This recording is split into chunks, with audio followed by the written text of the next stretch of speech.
Futboldagi tortishuvlar har doim ham mushtlashuvdan emas, balki oddiy qarashlardan boshlanadi. Ba'zida kutilgan pas kelmaydi. Gol urilganda jamoadoshing quvonadi, lekin seni oldingi qilgan mehnatingni qadrlamaydi. Keyin esa bir kuni kimdir kutilmaganda tarkibni tark etadi yoki yulduz futbolchi bilib-bilmay kamera oldida asabiylashib ketadi. Bugun muxlislar ilg'ab kelayotgan, lekin baland ovozda aytilmaydigan ichki tarangliklarni faktlar va video dalillar asosida ochib beramiz. Siz esa video boshlanishidan oldin albatta bir dona like bilan bizni qo'llab-quvvatlang va kanalga obuna bo'lishni unutmang. Bosdingizmi? Unda boshladik.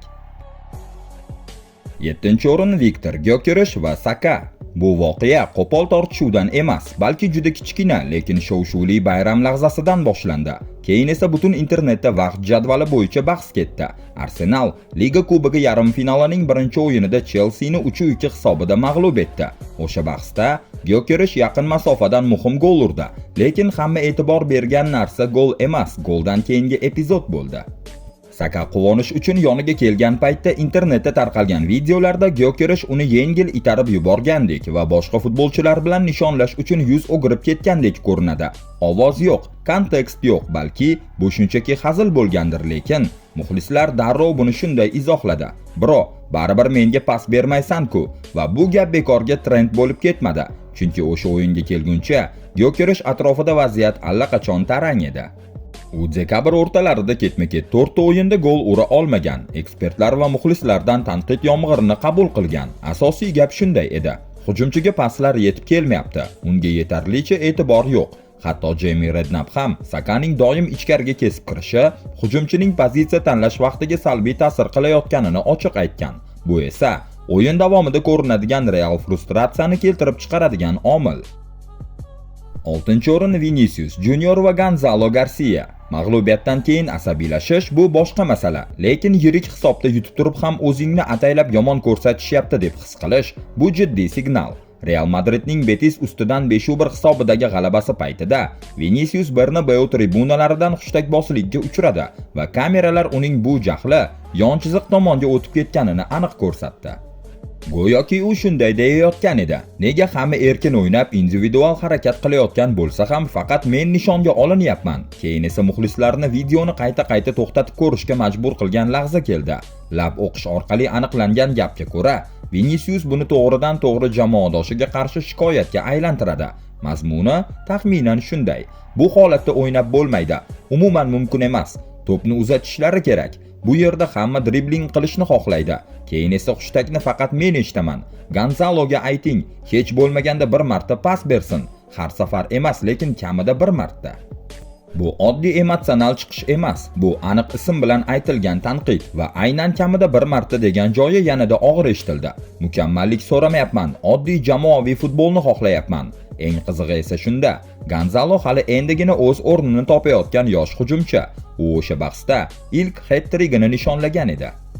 Shunday vaziyatda bosim ostida turgan ustiga ustak tribunalardan bosim olayotgan Viniciusning g'azabini endigina porlayotgan yosh futbolchiga yo'naltirishi oxir-oqibat Viniciusning o'zini yomonroq ko'rsatdi. Ayniqsa Gonzalo o'sha o'yinda umuman to'pni o'zi olib yuradigan egoist kabi o'ynaganini hech kim payqamadi. Endi esa navbatdagi voqea. Bu juftlik yon chiziqdagi gaplar haqida emas. Bu safar gap ikki hujumchining real vaqt rejimida kim asosiy qahramon bo'lishini o'rganayotgani haqida ketadi. 5-o'rin Muhammad Saloh va Liverpoolning yangi mega transferi Florian Wirtz. Liverpool o'tgan yozda shunchaki bitta yulduz futbolchi sotib olmadi. Ular butun tizimni, butun quyosh sistemasini qayta joylashtirdi. Chunki Saloh yillar davomida bu jamoada so'nggi qarorni qabul qiladigan odam bo'lib kelgan. Zarba berish, ichkariga kesib kirish, hujumni yakunlash, hammasi uning qo'lida edi. Endi esa Wirtz keldi va u shunchaki ijrochi emas, u hujumni boshqarishni xohlaydigan miya sifatida maydonga chiqmoqda. Muxlislar orasida ularning o'rtasi joyidami o'zi degan gaplarni boshlab bergan epizod Chempionlar Ligasi doirasida Eintracht Frankfurtga qarshi o'yinda bo'ldi. O'sha bahs Liverpoolning 5-1 hisobidagi yirik g'alabasi bilan yakunlangandi. Ikkinchi bo'limda bir vaziyat bo'ladi. Wirtz oddiygina yon pasni talab qilib baqiryapti. Bir teginish, bo'sh darvozaga gol, toza assist, ideal kombinatsiya, lekin Saloh pas bermaydi. U darvozani ko'zlaydi, ammo bu zarba yaxshi highlightga ham tortadigan vaziyat bo'lmadi. Ammo Wirtzning reaksiyasi hamma narsani aytib berdi. Qo'llar ikki tomonga ochildi, yuz ifodasi tarang. Ichida "Sen hozir shu ishni ataylab qildingmi?" degan sokin, lekin achchiq qarash. Muxlislar aynan shu kadrni ramka qilib butun bir syujetga aylantirdi. Shundan keyin noqulay savol paydo bo'ldi. Salah shunchaki instinkt bilan o'ynayaptimi yoki hujum markazidagi o'rnini himoya qilyaptimi? Chunki Wirtz oddiy jamoadosh emas. U butun jamoada kim asosiy figura bo'ladi degan balansni o'zgartirib yuborishi mumkin bo'lgan transfer. Agar Wirtz hujumning miyasi va sarlavhalardagi asosiy qahramonga aylansa, Saloh o'qi yo'q qurolga aylanadi. Hali ham u o'ta xavfli, hali ham gol mashinasi, lekin endi butun hikoya faqat Salah haqida bo'lmaydi. Shu sababli har safar Wirtz ochiq turgan paytda Salah zarba berganida bu oddiy qarordek ko'rinmaydi. Bu xuddi shunday eshitiladi. Bu hali ham mening jamoam, men hal qilaman degandek. Endi esa Liverpoolning eng katta raqibiga o'tamiz. Chunki u yerda vaziyat shunaqa. Ikki yetakchi to'qnashadi. Keyin 5 soniya o'tib go'yo hech narsa bo'lmagandek o'zini tutadi. Kichkina pauza. Agar sizga shunaqa tahlillar yoqayotgan bo'lsa, like bosing va kanalga obuna bo'ling. Bu video yanada ko'proq futbol muxlislariga yetib borishiga real yordam beradi. Oldindan rahmat do'stim. 4-o'rin Manchester United. Bruno Fernandes va Casemiro. Bu ochiq janjalga aylanadigan taranglik emas. Bu shunchaki 10 soniyaga sizib chiqib darrov bostiriladigan ichki ziddiyat. Chunki yetakchilar juda yaxshi biladi. Kameralar hamma joyda. Unitedning Aston Villa ustidan Bruno hisobidagi g'alabasidan keyin o'yindan so'ng Bruno bilan Casemiro o'rtasidagi bahs videosi internetni portlatdi.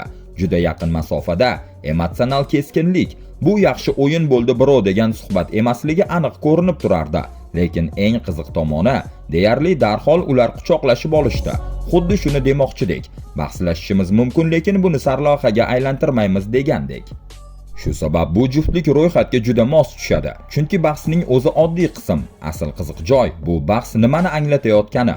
Bruno bu standartlar odami, har vaziyatda to'g'ri qaror talab qiladigan, maydonda talabchan lider. Casemiro esa juda ko'p katta o'yinlarni ko'rgan, tajribali veteran. Unga kimdir kelib "Sen xato qilding" desa, osonlikcha qabul qiladiganlardan emas. Shu ikki xarakter bitta yarim himoyada uchrashsa, natijada doimiy itarish, tortishuv, qarama-qarshi bosim paydo bo'ladi. Bu na nafrat, na tartibsizlik. Bu shunchaki bitta kemani boshqarishga urinayotgan ikki kuchli shaxs. Va aynan shu narsa United yarim himoyasini ba'zan portlovchi, ba'zan esa juda agressiv va talabchan qilib ko'rsatadi. Shu sabab ularni tomosha qilayotganda faqat baqiriqni kutmang. Mayda detallarga qarang. Kim birinchi ishora qildi, kim e'tibor bermadi, kim yuzini burib ketdi va kim oxir-oqibat vaziyatni yumshatish uchun quchoqlab qayta yaqinlashtirdi. 3-o'rin Victor Osimhen va Ademola Lookman. Nigeriya Afrika Millatlar Kubogi nimchorak finalida Mozambikni 3-0 hisobida yutib turibdi. Osimhen hat-trick qilishni xohlayapti. Lookman esa butun o'yin davomida golli vaziyatlarni pishiryapti. Ya'ni maydonda eng faol futbolchi. U birinchi golni urdi va deyarli barcha xavfli hujumlarni o'zi boshlab berdi. Keyin 63-daqiqada yana tezkor qarshi hujum bo'ladi. Lookman to'pni olib chiqyapti. Osimhen esa oldinda bo'sh zonaga ochilib, oddiy yon pasni kutyapti. Voqeani chiroyli yakunlash uchun, lekin golli uzatma kelmaydi. Osimhen darrov burilib Lookmanning yuziga yaqinlashadi va uni jerkib tashlaydi. Bruno Onyemechi ham gap orasida qo'shiladi. Chunki Osimhenning fikricha, ular oddiy pas o'rniga driblingni tanlayapti. Mana shu holat odamlarni ushlab qoldi. Chunki o'yin allaqachon yutilgan, hisob katta, lekin hujumchi baribir bu vaziyatni hayot-mamot masalasidek qabul qilyapti va eng qizig'i, bu bahs shu yerda tugamaydi. Ekspertlar va ommaviy axborot vositalari xabariga ko'ra, Osimhen o'yindan keyin ham kayfiyati buzilgan holatda qolgan. U maydondagi jamoaviy o'yindan keyingi umumiy yig'ilishda qatnashmadi. To'g'ridan to'g'ri yolg'iz holda kiyinish xonasiga yo'l oldi va hatto aralash zonadagi intervyularni ham chetlab o'tdi. Bu paytda Lookman vaziyatni yumshatishga harakat qildi. U omma oldida buni shunchaki futbol deb izohladi. U mening akam, bu shunchaki futbol dedi. Lekin savol ochiq qoladi. Ular ichida baribir g'azab saqlanib qolganmi? Shuning uchun ham Lookman har safar zarba berganida va pas bermaganida muxlislar avval Osimhenning yuziga qaraydi, keyingina qaytadan takrorni ko'radi. Ikkinchi o'rin Real Madrid, Antonio Rudiger va Jude Bellingham. Bu shunaqa taranglikki, odatda jamoa ichida qolishi kerak bo'ladi, chunki bu stadion chiroqlari ostida kameralar qarshisida sodir bo'lmagan. Bu voqea mashg'ulot maydonida juda katta o'yin oldidan yuz bergan.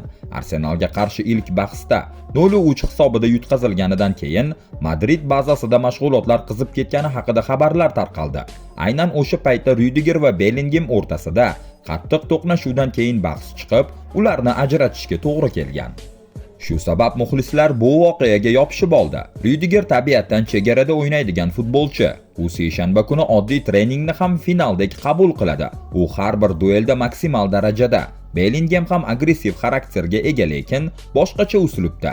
U tartibni xohlaydi, nazoratni xohlaydi, hammaning yoqilgan holatda bo'lishini talab qiladi. Endi esa tasavvur qiling, comeback qilishga majbur bo'lgan jamoa bosim maksimal darajada va shu ikki xarakter bir joyda.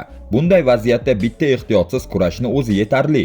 Eng qiziq tomoni, bu voqea ommaga chiqqanidan keyin nima bo'lgani? Bellingham dramani kuchaytirmadi. Aksincha omma oldida buni yopdi. Mazmuni shunday edi. Emotsiya bo'ladi. Bu normal holat. Hech qanday muammo yo'q. Ya'ni kelishmovchilik yo'q, ichki nizo yo'q. Bu shunchaki futbol dedi. Shu sabab bu hikoya hozirgacha sariq pressada uzoq yashamadi, biroq vaziyat yetarlicha jiddiy edi. Tashqariga sizib chiqishiga yo'l qo'yilmadi. O'zi umuman aynan mana shunday joyda jimjit kiyinish xonasi tarangliklarni hal qilishi kerak. Biz bu voqeani faqat yillar o'tib bildik. Henderson bu hikoyani Jamie Carragher podkastida Suares Liverpoolni tark etib ketganidan ancha keyin aytib bergan. Hendersonning so'zlariga ko'ra, u klubga kelganida Suares shunchaki talab qo'ymagan. U buni shaxsiy darajaga olib chiqqan. Bitta yomon pas bo'lsa, Suares qo'llarini yoyib xuddi shunday qilgan. Bu yigit bu yerda nima qilyapti o'zi?